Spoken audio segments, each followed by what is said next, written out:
एक नया रिक्वायरमेंट आया है रेलवे रिक्वायरमेंट बोर्ड से, तो ये बहुत अच्छी भर्ती है और बहुत सारे पोस्ट आए हैं इसमें। आगे देखते हैं हम लोग इसमें क्या क्या चीज़ है। तो नीचे जाते हैं तो सबसे पहले ये चीज़ देख सकते हैं कि ये रिक्वायरमेंट बोर्ड का नंबर है CN नंबर 03/2024, जो 2024 का ये रिक्वायरमेंट आया है अभी रेलवे रिक्वायरमेंट बोर्ड की तरफ से। तो इसका ओपनिंग डेट हम देख सकते हैं यहाँ पर दिया हुआ है 30/7/2024 और क्लोजिंग डेट जो दिया हुआ है 29/8/2024। इसमें और भी चीज़ें दी हुई हैं, जैसे पोस्ट के लिए दिया हुआ है, पहले पोस्ट में दिया हुआ है chemical supervisor research and metallurgical supervisor research दिया हुआ है। इसमें लेवल 7 का पोस्ट है ये और इनिशियल पे इसमें दे रहे हैं 44,900 रुपये और इसका एज क्राइटेरिया है 18 से लेकर 36 साल तक और इसमें टोटल वैकेंसीज हैं 70 जो सिर्फ गोरखपुर में है। ठीक है, और सेकंड में दिया हुआ है जूनियर इंजीनियर का पोस्ट है, बहुत अच्छा पोस्ट है ये रेलवे में, सभी लोग जानते हैं। और साथ में इसके रिपोर्ट मटेरियल सुपरिटेंडेंट का है और केमिकल एंड मेटलर्जिकल असिस्टेंट का है, जो लेवल 6 का पोस्ट है, जिसका इनिशियल पे है 35,400 रुपये और इसका एज क्राइटेरिया सेम दिया हुआ है 18 से 36 और इसमें बहुत सारा पोस्ट है, 7,934 पोस्ट है इसमें। तो बहुत अच्छी बात है ये, क्योंकि बहुत ज़्यादा पोस्ट दिखाई दे रहा है यहाँ पर जूनियर इंजीनियर के लिए, बहुत दिनों बाद ये रिक्वायरमेंट दिखा है। तो नीचे करके देखते हैं और क्या क्या डिटेल दिया हुआ है इसमें। आपके लिए जो जानकारी है मैं वही बताऊँगा, है ना। जैसे देखिए इसमें एज क्राइटेरिया दिया हुआ है 1/1/2025, इसका मतलब है कि 1/1/2025 में आपका एज जो है वो 18 होना चाहिए या फिर 36 होना चाहिए, 36 से ऊपर नहीं होना चाहिए और 18 से कम नहीं होना चाहिए।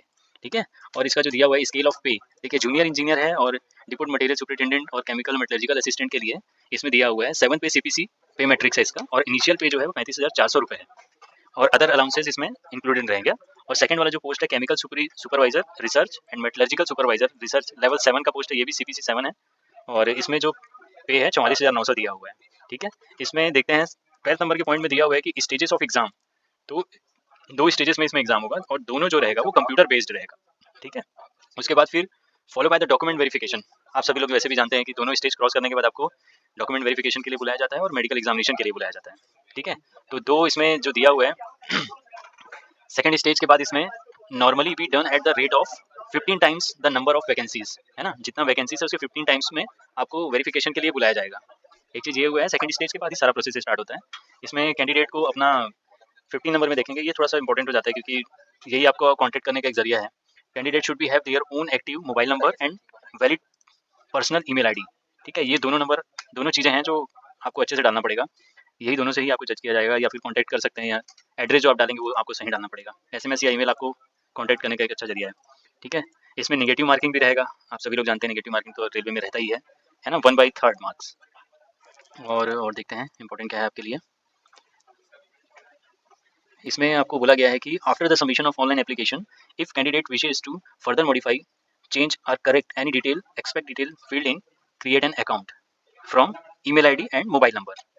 ठीक है, इसके लिए आपको मॉडिफिकेशन अगर करना है, आप फॉर्म अगर सही से नहीं भरते हैं या कुछ भी उसमें डिटेल गलत डल जाता है तो आपको मॉडिफिकेशन के लिए 250 रुपये फिर से पे करने पड़ेंगे, जो नॉन रिफंडेबल है। ठीक है, जो आप क्या फीस आपका 500 रुपये है और इसमें से आपको 400 रुपये एग्जाम में आप बैठ जाते हैं तो आपको रिफंड हो जाता है, लेकिन ये जो प्रोसेस रहेगा जिसमें आप मॉडिफिकेशन करेंगे उसका पैसा आपको नहीं दिया जाएगा, एक बार में आपको पे करना है, वो हो गया, उसके बाद आपको रिफंड नहीं करेंगे। तो और देख लेते हैं details. Field in create an account from including email ID and mobile number, choose an RRB can not be changed. ठीक है, ये साफ साफ लिखा हुआ है, जो ईमेल आईडी है और मोबाइल नंबर है अगर आप ये चेंज करके करते हैं तो आपको वो भी नहीं मिल पाएगा, ये करना थोड़ा मुश्किल है। और इसका डेट भी दिया हुआ है मॉडिफिकेशन का 30/8/2024 से लेके 8/9/2024 तक आप मॉडिफिकेशन कर पाएंगे इसमें। और देखते हैं इसमें जनरल इंस्ट्रक्शन और आपके लिए इम्पोर्टेंट्स और कुछ तो ऐसा दिखाई नहीं दे रहा है। फ्रंट एंड ये आप सभी लोग जानते होंगे जो कैटेगरी से बिलोंग करते हैं SC एंड ST से, तो वो फ्री एंड ट्रैवलिंग फैसिलिटीज़ है उनके लिए, तो ये सब चीज़ आपको फॉर्म में डिटेल डालना पड़ेगा, तो आपको वो चीज़ का फ़ायदा मिल पाएगा यहाँ पर। कुछ इसमें और भी डिटेल दिया हुआ है, हेल्पलाइन नंबर दिया हुआ है जो 10 से 5 ओपन रहता है, कुछ भी आपको प्रॉब्लम है तो यहाँ पर आप कॉल करने के लिए 2 नंबर दिए हुए हैं और एक मेल आईडी दिया हुआ है। ठीक है, तो इसमें आप कॉन्टैक्ट कर सकते हैं अगर आपको कुछ भी पूछना है तो। और फिजिकल ये मेडिकल स्टैंडर्ड और जनरल फिटनेस के बारे में बात किया गया यहाँ पर, है ना। विजन स्टैंडर्ड है, जैसे आप जानते हैं कि लोको पायलट में 6/6 बोला जाता है विजन स्टैंडर्ड, है ना, तो इसमें भी कुछ स्टैंडर्ड्स दिए हुए हैं आपको। A3 कैटेगरी बनाया है, medical standard A3 B1 B2 C1, तो ये आप देख सकते हैं डिटेल में डला हुआ है क्योंकि बहुत सारे लोगों को चश्मा लगा होता है, तो 6/6 के अलावा इसमें बहुत सारी अलग अलग जानकारी दी गई है, तो आपको विजन अपना चेक कर सकते हैं इसमें आपका कैसा है।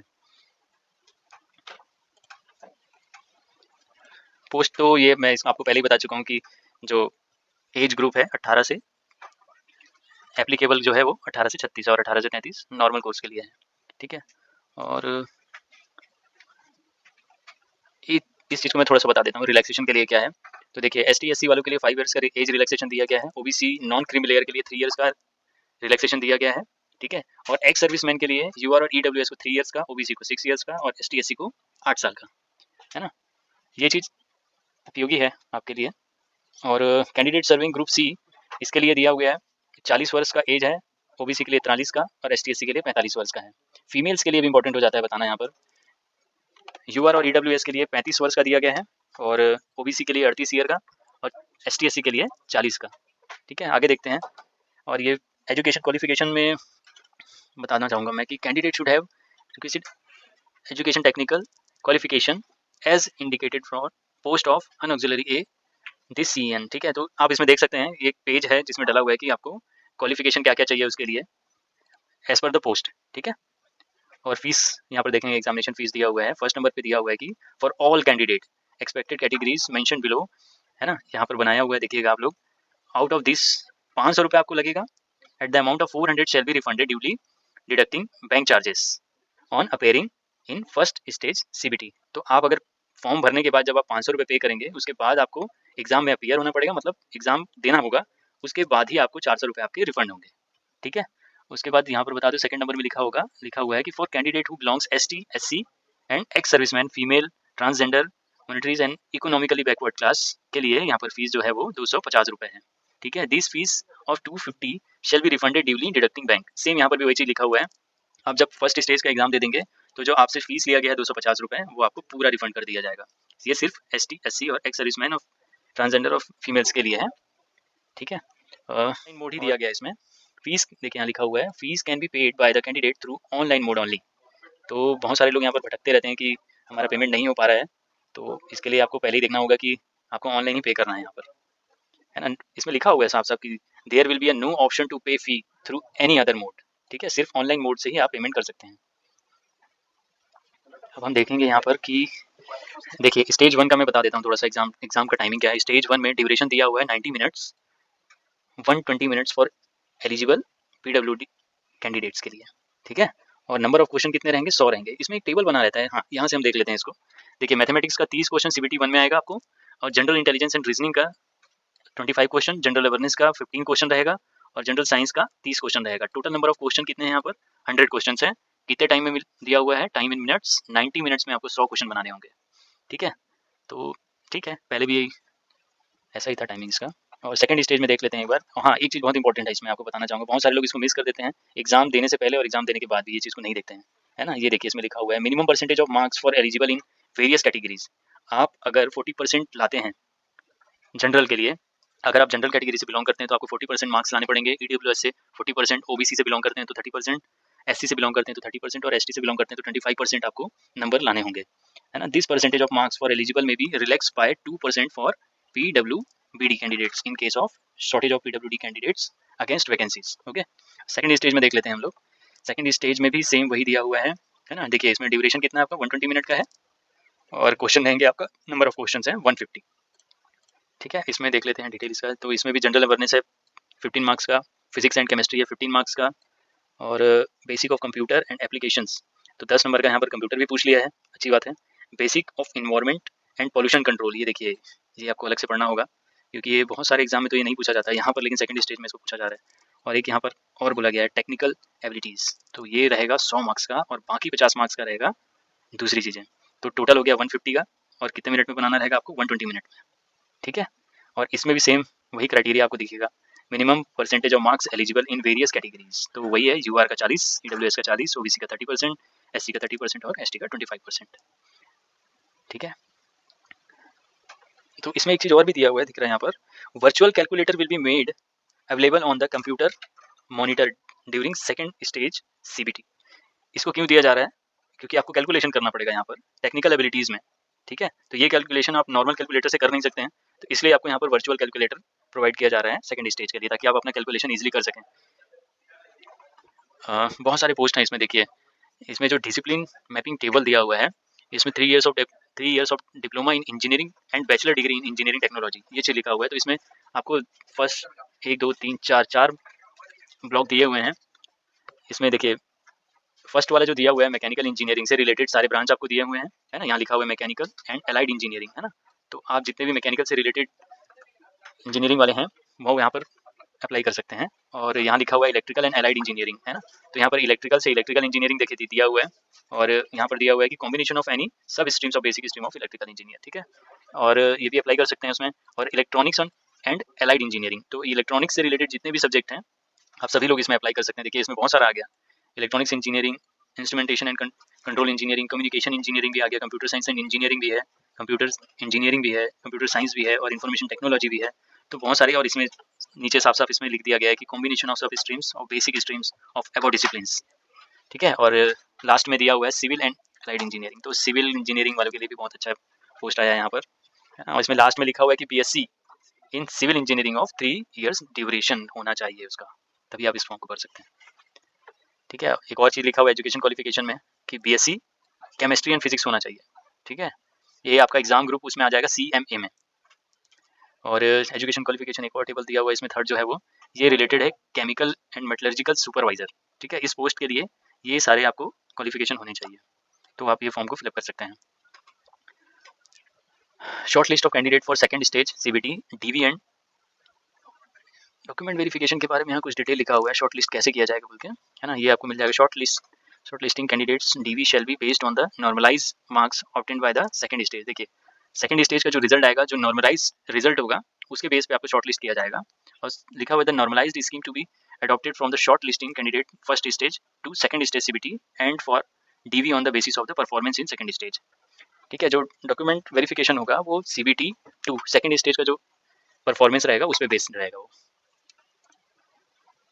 डॉक्यूमेंट वेरिफिकेशन के बारे में तो आपको बता ही दिया, फिर भी एक बार और देख लेते हैं, कुछ और तो नहीं लिखा हुआ यहाँ पर। Extra candidate will be shortlisted for the document verification based on their marks and merit in the second stage CBT and options. The number of shortlisted candidate will be equal to the number of vacancies, ठीक है। जितना vacancies है उसके हिसाब से shortlisted candidate को किया जाएगा second based on second stage के CBT के हिसाब से।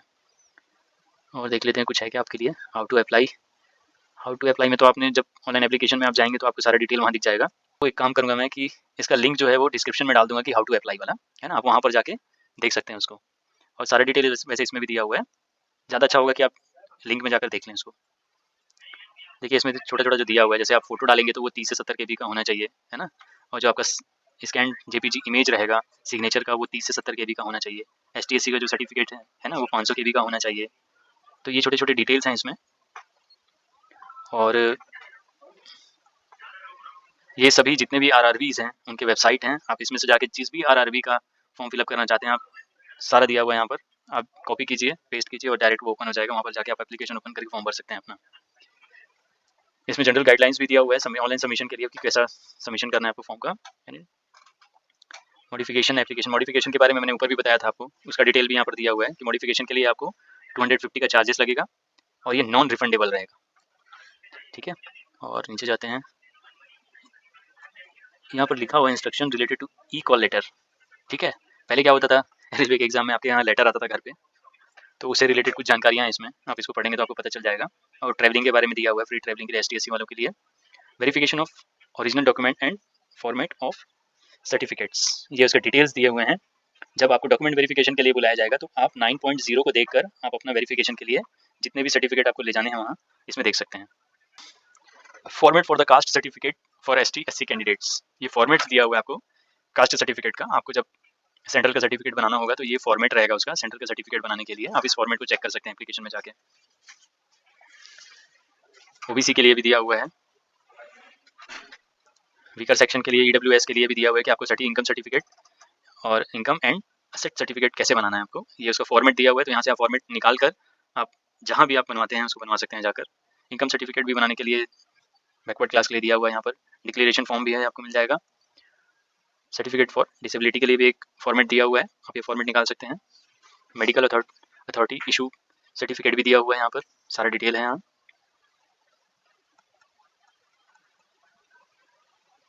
Syllabus for civil and allied engineering exam group JE के लिए, ठीक है। तो ये सिलेबस आपको दिख जाएगा यहाँ पर, देखिए इंजीनियरिंग मैकेनिक्स दिया हुआ है, बिल्डिंग कंस्ट्रक्शंस दिया हुआ है, बिल्डिंग मटेरियल्स दिया हुआ है, कंस्ट्रक्शन ऑफ स्ट्रक्चर्स। तो ये जितने भी सब्जेक्ट आपको टेक्निकल पूछे जाएंगे इसकी जानकारी यहाँ पर मिल जाएगी। ये है सारे सब्जेक्ट्स आपको दिए हुए हैं जिससे भी क्वेश्चन आपको पूछे जाएंगे। ये सिलेबस है इलेक्ट्रिकल और अलाइड इंजीनियरिंग के लिए, और ये सिलेबस है इलेक्ट्रॉनिक्स वालों के लिए, इलेक्ट्रॉनिक कंपोनेंट एंड मटेरियल्स। आपको यहाँ से डिटेल मिल जाएगा आपको पढ़ना क्या है। ये मैकेनिकल वालों के लिए दिया हुआ है, इंजीनियरिंग मैकेनिक्स इसमें भी है, material science, strength of material and machining, welding दिया हुआ है, ग्राइंडिंग एंड फिनिशिंग प्रोसेस है, मेट्रोलॉजी। तो और ये सारे सब्जेक्ट बाकी दिए हुए हैं। और CMA ग्रुप के लिए सब्जेक्ट दिया हुआ है आपको, आप एप्लीकेशन में जाके चेक कर सकते हैं सारे सब्जेक्ट्स जो भी आपको सिलेबस में दिए गए हैं। केमिकल एंड मेटलर्जिकल सुपरवाइजर के लिए ये सिलेबस दिया गया है। हाँ, मैं आपको सबसे अच्छी चीज़ जो है कि वैकेंसी कहाँ पर कितनी है ये बता देता हूँ आपको, है ना। ये वैकेंसी टेबल है, मैं आपको टोटल बताते जाऊँगा, है ना। देखिए अहमदाबाद में कितने पोस्ट आपको दिख रहे हैं यहाँ पर मैं बताता हूँ। मैं इसको थोड़ा ठीक कर लेता हूँ पेज को पहले, है ना। हाँ तो देखिए अब अहमदाबाद में हम अगर जाते हैं तो मुझे पोस्ट तो यहाँ पर बहुत सारे दिखाई दे रहे हैं। जैसे कि देखिए जो जेई का जो इलेक्ट्रिकल का पोस्ट है उसमें 15 है। इसमें अलग अलग बांटा गया है। इसमें देखिए जनरल सर्विस के लिए है, EMU एंड TRS के लिए, TRD के लिए, वर्कशॉप के लिए, पेवे एंड ब्रिजेस के लिए, डिज़ाइन एंड ड्राइंग के लिए। तो ऐसे इस सब डिपार्टमेंट बांट दिया गया है जिसके थ्रू वैकेंसीज को निकाला गया है, ठीक है।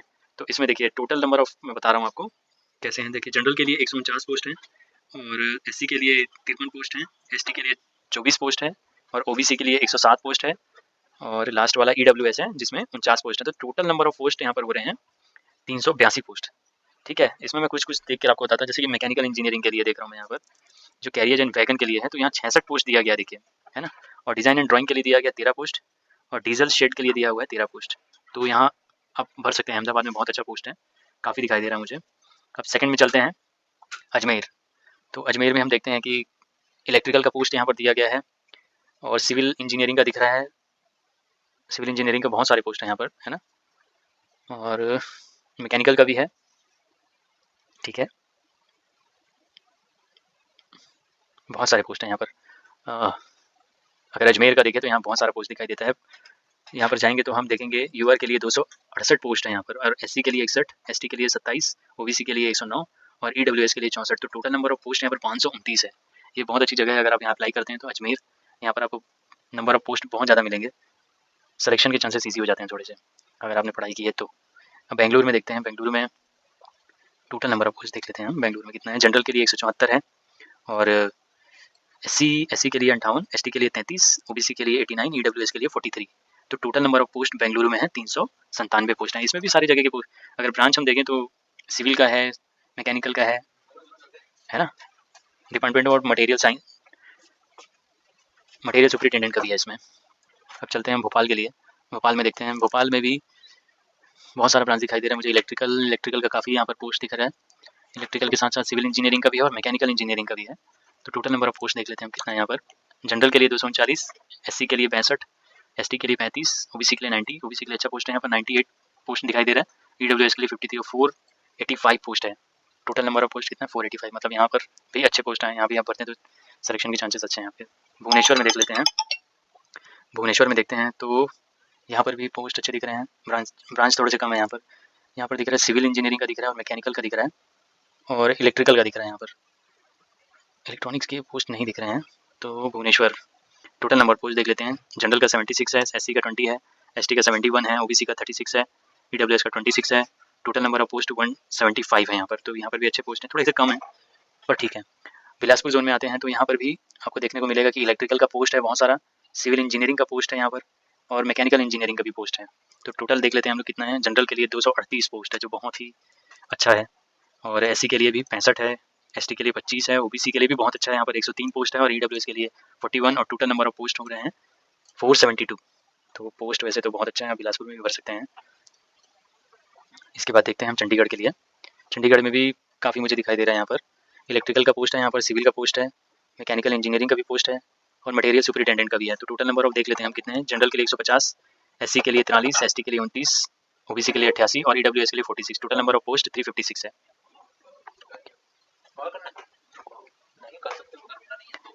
चेन्नई का है, चेन्नई का देख लेते हैं हम लोग। यहाँ पर भी इलेक्ट्रिकल का पोस्ट दिख रहा है, सिविल का दिख रहा है और मैकेनिकल का भी दिख रहा है। तो टोटल नंबर ऑफ पोस्ट देख लेते हैं चेन्नई में कितना है। जनरल के लिए 273 बहुत सारा पोस्ट है यहाँ पर। एससी के लिए भी 91 है, एसटी के लिए 54 है और ओबीसी के लिए 147 है और ईडब्ल्यूएस के लिए 87 बहुत सारा पोस्ट है यहाँ पर। आप आराम से फॉर्म फिलअप कर सकते हैं अगर आपको यहाँ जाना है तो। 652 पोस्ट टोटल है और ब्रांच भी आपको पूरे मिल रहे हैं यहाँ पर। तो यहाँ पर फॉर्म भरना बहुत अच्छा रहेगा। अगर आपको सिलेक्शन चाहिए तो आप यहाँ पर फॉर्म फिलअप कर सकते हैं। गोरखपुर में देखते हैं। गोरखपुर में सुपरवाइजर का पोस्ट दिया हुआ है, केमिकल का और मेटलर्जिकल दोनों का, और इलेक्ट्रिकल का भी पोस्ट है यहाँ पर, सिविल का भी पोस्ट है यहाँ पर, मैकेनिकल का भी पोस्ट है यहाँ पर। तो टोटल नंबर ऑफ पोस्ट देख लेते हैं। 108 जनरल के लिए है, एससी के लिए 46 है, एसटी के लिए 25, ओबीसी के लिए 55 और ईडब्ल्यूएस के लिए 25। Total number of post 259। ठीक है, यहाँ पर भी फॉर्म फिलअप कर सकते हैं। गुवाहाटी देख लेते हैं। गुवाहाटी में इलेक्ट्रिकल का पोस्ट आपको मिल जाएगा, सिविल का मिल जाएगा, मैकेनिकल का मिल जाएगा, है ना, केमिकल एंड मेटलर्जिकल का भी है और मटेरियल सुपरिटेंडेंट का भी पोस्ट यहाँ पर है। तो total number of post UR का 93, एससी का 37, एसटी का 15, ओबीसी का 57, ईडब्ल्यूएस का 23 और टोटल नंबर ऑफ पोस्ट 225 है। जम्मू और श्रीनगर, ठीक है, यहाँ पर इलेक्ट्रिकल का है, सिविल का है, मैकेनिकल का मिल जाएगा और सिविल का भी पोस्ट है यहाँ पर, मेटलर्जिकल डिपार्टमेंट का भी है, केमिकल एंड मेटलर्जिकल असिस्टेंट का और डिपोट मटेरियल सुपरिटेंडेंट का भी पोस्ट यहाँ पर है।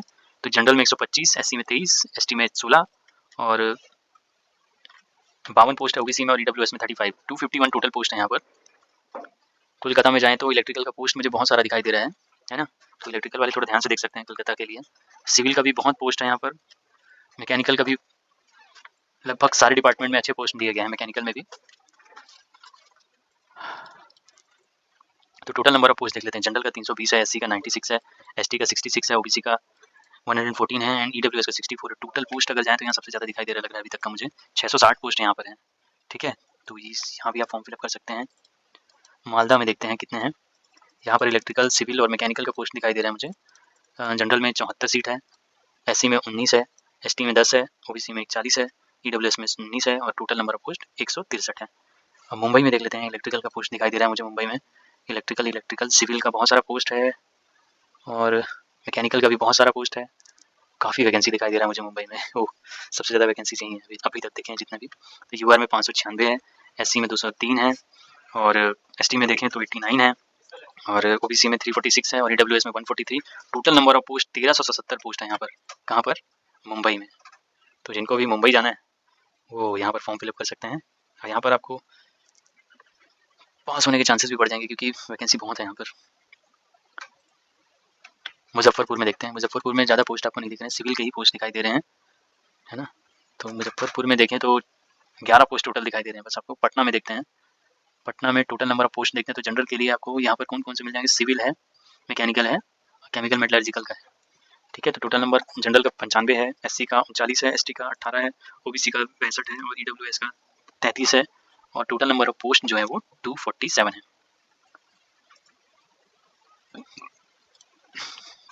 Prayagraj, civil, electrical and mechanical, ये सारे पोस्ट आपको यहाँ पर मिलेंगे। केमिकल और मेटलर्जिकल असिस्टेंट का भी पोस्ट यहाँ पर आपको दिखाई दे रहा है। यहाँ पर अगर देखें तो जनरल का 213, एससी का 50, एसटी का 37 और ओबीसी का 70, ईडब्ल्यूएस का 34 और टोटल नंबर ऑफ पोस्ट जो है वो 404 है। अच्छे पोस्ट है यहाँ पर भी आप भर सकते हैं। रांची में देख लेते हैं। इलेक्ट्रिकल का पोस्ट है यहाँ पर, सिविल का है, मैकेनिकल का है। टोटल नंबर ऑफ देख लेते हैं कितने हैं। तो जनरल का 70 है, एससी का 20 है, एसटी का 13 है, ओबीसी का 46 है, ईडब्ल्यूएस का 18 और टोटल नंबर ऑफ है 167 पोस्ट। यहाँ भी आप अप्लाई कर सकते हैं। सिकंदराबाद, जो कि ऐसा जगह है जहाँ से हमेशा ज़्यादा पोस्ट आते हैं, तो सिकंदराबाद में भी देख रहा हूँ मैं सारे ब्रांच का पोस्ट दिखाई दे रहा है मुझे। जनरल में 248 पोस्ट है, 104 एससी में मिलेंगे, एसटी में 45 और ओबीसी में 130, ईडब्ल्यूएस में 63। टोटल नंबर ऑफ पोस्ट है वो 590 पोस्ट है। सिकंदराबाद भी आप भर सकते हैं, यहाँ से सिलेक्शन बहुत ज़्यादा होते हैं। क्योंकि सिलीगुड़ी देख लेते हैं। सिलीगुड़ी में 28 पोस्ट हैं टोटल, यहाँ ज़्यादा पोस्ट नहीं है। मैकेनिकल का मिल जाएगा, सिविल का मिल जाएगा आपको। ठीक है, तिरुवनंतपुरम में देख लेते हैं कितने हैं। तिरुवनंतपुरम में आपको इलेक्ट्रिकल, सिविल और मैकेनिक टेलीकम्युनिकेशन का पोस्ट यहाँ पर आपको मिल जाएगा। मैकेनिकल वालों का भी है। तो टोटल नंबर ऑफ देख लेते हैं हम लोग पोस्ट कितना है इसमें। 121 पोस्ट मिल जाएगा आपको तिरुवनंतपुरम में। तो ग्रैंड टोटल अगर हम देखें तो जनरल के लिए अभी तक जितने भी जगह का है 3575, एससी के लिए टोटल नंबर ऑफ पोस्ट हैं 1115, एसटी के लिए 589, ओबीसी के लिए 1790 पोस्ट है ओबीसी के लिए और ईडब्ल्यूएस के लिए 882 पोस्ट है और टोटल नंबर ऑफ पोस्ट अगर देखें तो 7951 पोस्ट है। तो पोस्ट बहुत अच्छा निकला हुआ है। आप सभी को ये बोलना चाहूँगा कि ऐसे मौके बार-बार नहीं मिलते हैं, क्योंकि मेरे नॉलेज के हिसाब से अगर देखूँ तो जूनियर इंजीनियर का पोस्ट बहुत दिनों बाद आया है और इतनी सारी वैकेंसी जूनियर इंजीनियर के लिए है। तो आप सभी लोग जाकर अप्लाई करें और चैनल को सब्सक्राइब एंड लाइक करें और शेयर करें। Thank you so much.